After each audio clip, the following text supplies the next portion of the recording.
Assalamualaikum warahmatullahi wabarakatuh.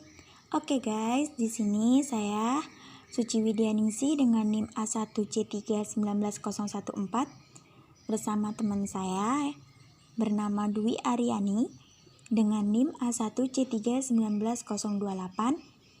Di sini kita mau melakukan podcast atau tanya jawab seputar gerak jatuh bebas. Oke, langsung disimak aja ya guys. Kamu tahu nggak sih kalau gerak jatuh bebas itu ada ceritanya loh. Ceritanya itu berasal dari seorang ilmuwan yang tersohor yang bernama Sir Isaac Newton. Pernah sih, aku pernah dengar cerita dari ilmuwan Sir Isaac Newton itu yang kejatuhan buah apel itu kan. Nah ceritanya tuh setahu aku gini. Waktu itu Newton tuh sedang asik duduk di bawah pohon apel. Nah terus tuh tanpa sengaja sebuah apel jatuh mengenai kepalanya. Kemudian dari peristiwa sederhana itulah Newton berhasil menemukan adanya gaya gravitasi bumi. Tapi pada saat itu Newton masih bingung nih, gerak apa sih yang dimiliki apel itu? Kemudian diteliti sama Newton. Ternyata gerak itu adalah gerak jatuh bebas gitu. Ceritanya itu gini. Pada waktu itu, apel yang jatuh di kepala Newton mengalami gerak jatuh bebas. Gerak jatuh bebas atau biasa disingkat dengan GJB adalah gerak yang hanya dipengaruhi oleh gaya gravitasi bumi.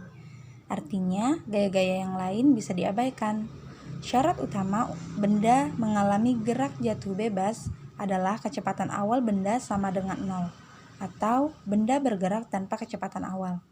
Gerak jatuh bebas merupakan contoh gerak lurus berubah beraturan atau GLBB.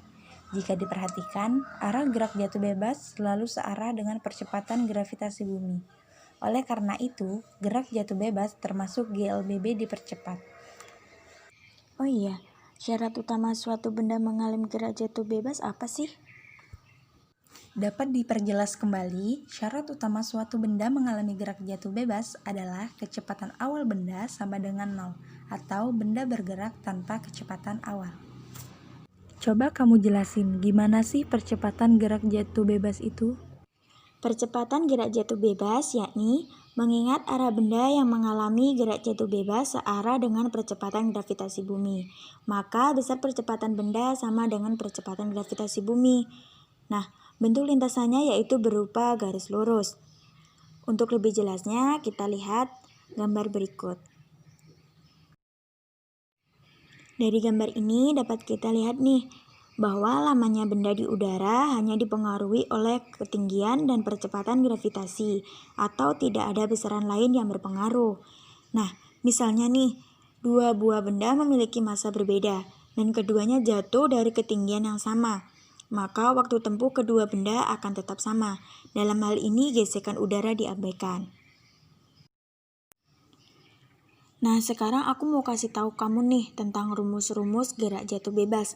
Nah, yang pertama yaitu persamaan gerak jatuh bebas, yakni dapat ditulis VT sama dengan G dikali T, VT kuadrat sama dengan 2 dikali G dikali H. Kemudian H sama dengan 1/2 G dikali T kuadrat. Kemudian ketinggian benda setelah bergerak selama T sekon atau H aksen, yaitu H aksen sama dengan H0 dikurang H sama dengan H0 dikurang 1/2 G dikali T kuadrat. Kemudian waktu yang diperlukan benda untuk mencapai titik terendah, yaitu T kuadrat sama dengan 2H per G dengan keterangan yakni VT yaitu kecepatan benda saat T sekon dengan satuan meter per sekon. V0 yaitu kecepatan awal benda dengan satuan meter per sekon. Kemudian H adalah tinggi benda dengan satuan meter.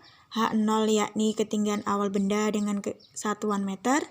Kemudian ada T yakni waktu tempuh dengan satuan sekon. Kemudian ada G yakni percepatan gravitasi dengan lambang meter per sekon kuadrat. Nah, itulah tadi podcast dari kami atau tanya jawab dari kami mengenai gerak jatuh bebas. Semoga bermanfaat. Wassalamualaikum warahmatullahi wabarakatuh.